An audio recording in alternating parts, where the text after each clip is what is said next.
Hello, everybody, and welcome to the first episode of Everything with Erin. I have just finished editing this episode, and I did need to issue a correction because obviously Justin Bieber's album Purpose came out in 2015, and the album I was talking about was Justice. So sorry, Justin, if you're listening. But in general, I really just wanted to introduce this episode.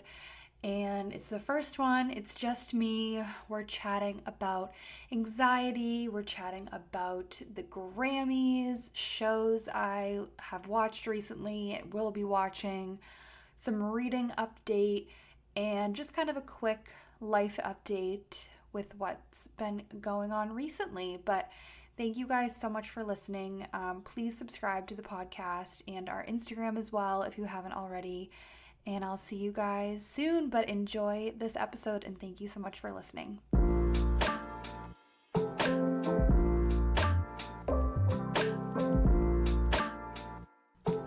right, welcome everyone to the official first episode of Everything with Erin podcast.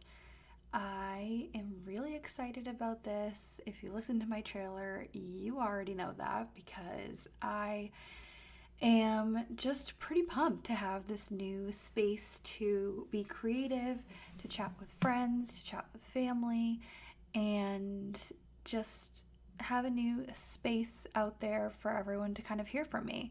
So thank you, first of all, to so many of you who reached out to me, either just saying that you were excited or following the podcast Instagram, which I didn't even share. So those of you who found it, you're pretty sneaky and I really appreciate it.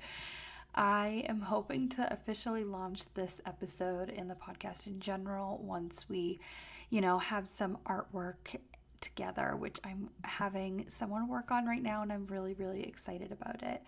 But in general, I've sort of been deciding and thinking, what I want this space to be and look like. And in the last episode / the trailer, I really think that I kind of outlined it perfectly. I want this to be pretty chill, not super structured, talk through daily kind of like life updates and see, what's going on in my life or friends or family's life.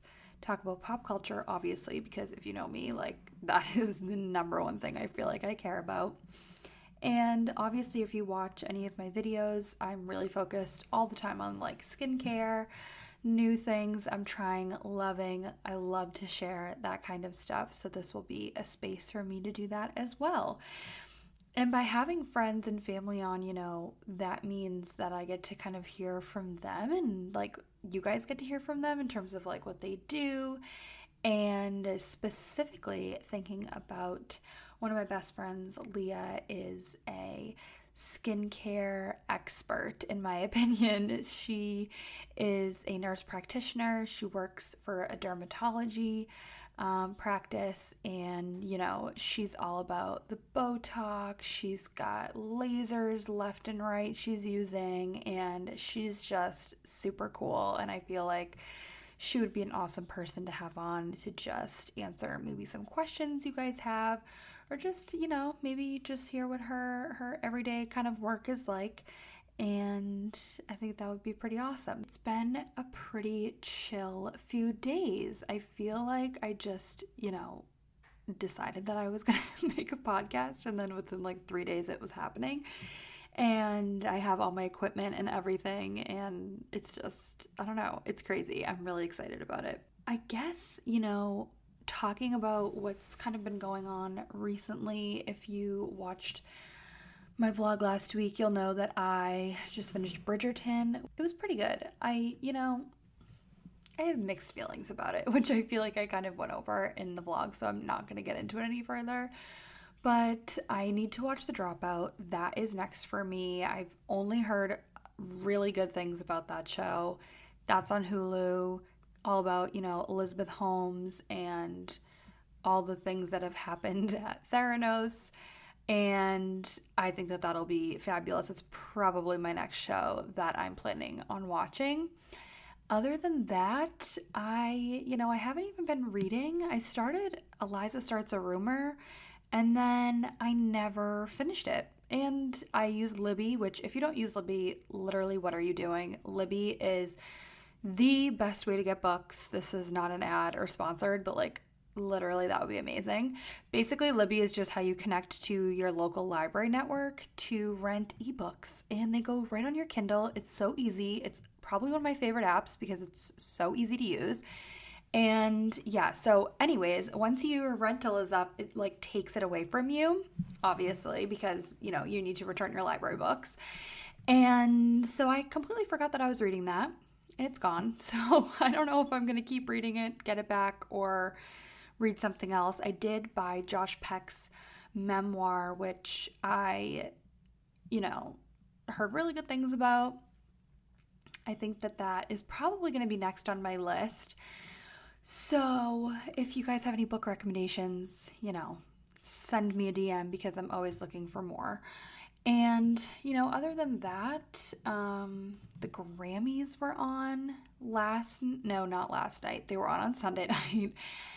And they were pretty lackluster, if you ask me. I didn't watch the red carpet, which I guess, I haven't even really watched a red carpet in the last few years, but there were like no celebrities there. And, that's what I'm here for. I want to see the celebrities. I want to see people in the audience. I want to see some reactions. What's everyone wearing? Where was Taylor? Where the hell was Taylor Swift? Where in the world is Taylor Swift is really my question. Because, I feel like the Grammys especially is the type of award show where, let's give Album of the Year, for example. Evermore was nominated for Album of the Year. So was Donda. So was Positions. Actually, maybe that wasn't. Maybe that was nominated for Pop Vocal Album of the Year. I don't know. But regardless, like Ariana Grande, Kanye West, Taylor Swift, none of them were there. And I feel like when they do that, it makes it so obvious to us that like they're not winning, because if they were going to win, they would be there. Or obviously none of them were performing. But like Justin Bieber was only really there, I feel like, because he was performing.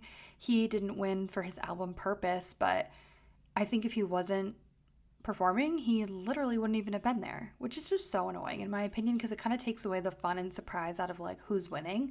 Because once I saw Taylor wasn't going to be there, I was like, all right, well, what the hell? Obviously, Evermore's not winning now. And that just is not fun for the viewers. So overall, was pretty happy about everything that our queen, Olivia Rodrigo, won. Loved the driver's license performance. It was everything. She is everything. Her live performances have just gotten so much better. I've never seen her live, but I've seen on TikTok her live performances. And like a few months ago, I feel like she didn't have the confidence on stage, and the vocals were not there, but the vocals are there now. They are freaking there, and she is killing it. That performance was awesome. She won the Pop Vocal Album of the Year, which obviously she deserved. And I really wish the driver's license had won either a Song of the Year or Record of the Year. I was disappointed at that, but she got Best New Artist, which, obviously. Yeah, I don't know. I'm pretty happy with, I guess, Bruno Mars and Anderson .Paak winning Record of the Year and Song of the Year with Leave the Door Open.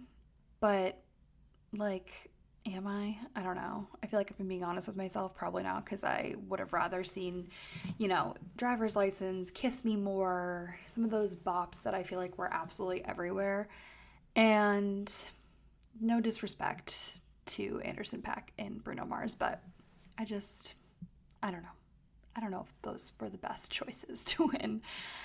And yeah, and then Album of the Year was the last award of the night, and it went to, let me look up this man's, I forget what his name is, but he did an incredible performance. Oh, Jon Batiste, obviously. He performed, and he won Album of the Year, and you know what? We absolutely love to see that. I feel like because we got to see him perform, it wasn't like so much of like upset that he won Album of the Year. I don't, it's not an upset that he won Album of the Year, but I feel like for people watching at home who maybe like weren't originally a fan of his and like aren't familiar with his work, like for instance, this is not the same, but I do remember when the Jonas Brothers were nominated for Best New Artist and Adele won instead. I was sitting at home as a kid being like, who the F is this person named Adele? Why are the Jonas Brothers not winning this award? And so, you know, obviously now we all know who Adele is, but I feel like that maybe was the experience people were having at home with that award. But because we got to see him perform, I was like, let's go, King. Like, you are awesome. And we absolutely love your performances. It was so fun.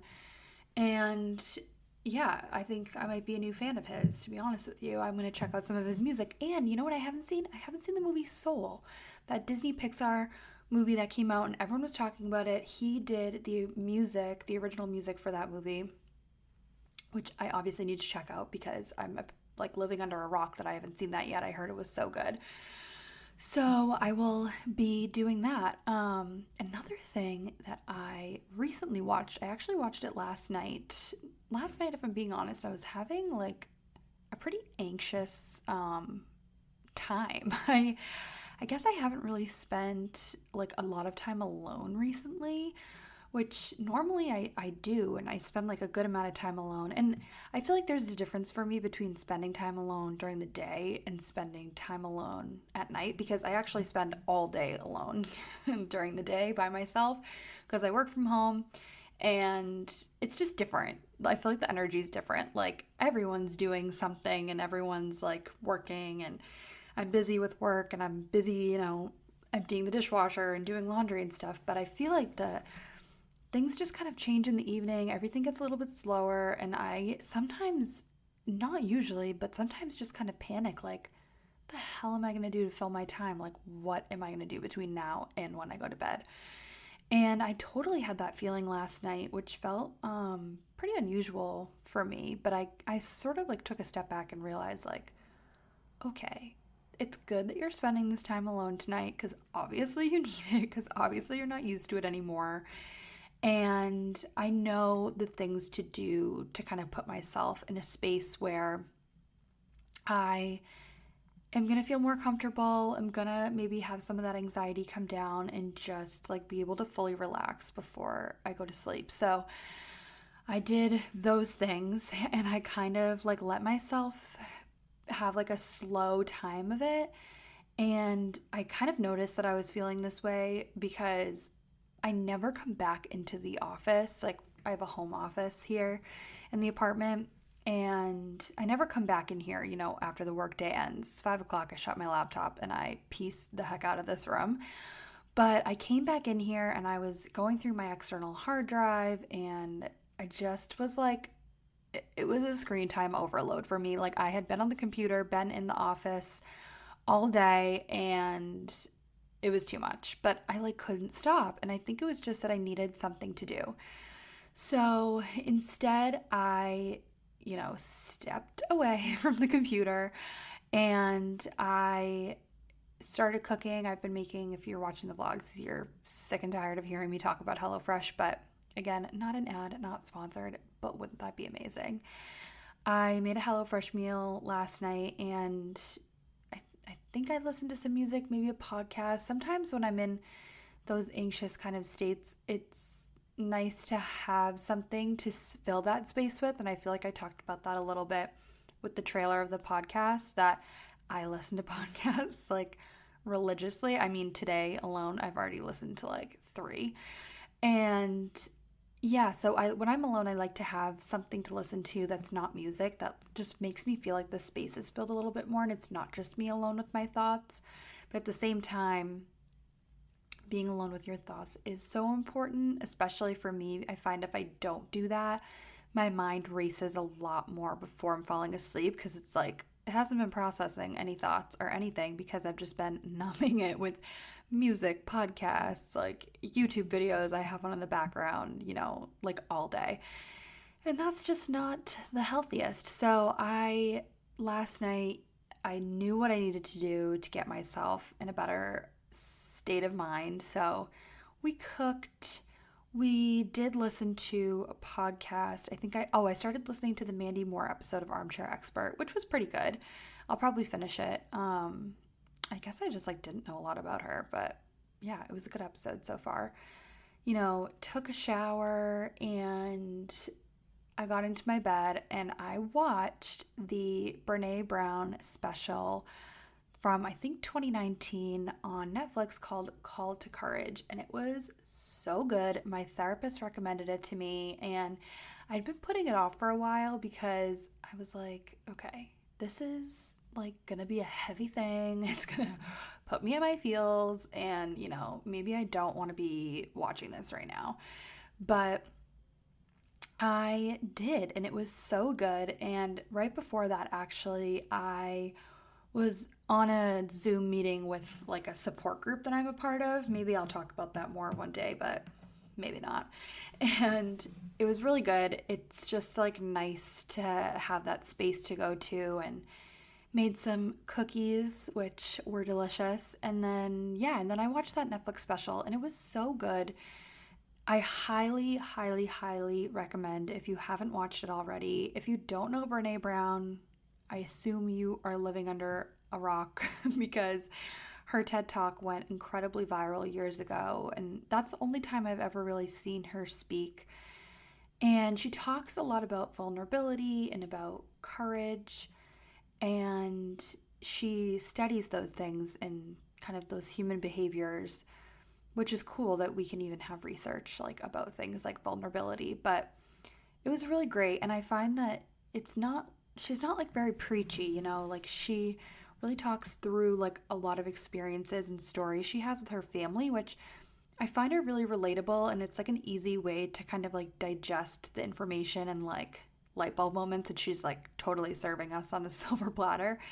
And yeah, just put me in a really good headspace. I'd been wanting to watch that for a while, and I took some notes on my phone while I was watching. If you haven't seen it, definitely recommend. And yeah, it was really, really good. I think she has a new Netflix series right now. I don't know what it's called, but I'll probably end up watching that as well at some point. And then, I put on some Great British Baking Show and I fell asleep, which was great.